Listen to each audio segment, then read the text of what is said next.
ராமநாதபுரம் மாவட்டம் பரமக்குடியில் பட்டா மாற்றம் செய்ய ரூபாய் 5,000 லஞ்சம் வாங்கிய விஏஓவை லஞ்ச ஒழிப்பு போலீசார் கைது செய்து விசாரித்து வருகின்றனர்.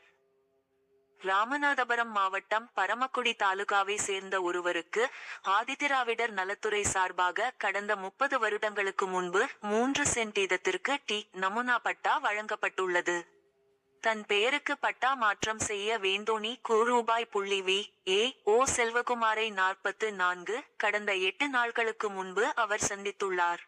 அப்போது நமூனா பட்டா வழங்க ரூபாய் 5,000 லஞ்சம் வழங்க வேண்டும் என வி.ஏ.ஓ கேட்டுள்ளார்.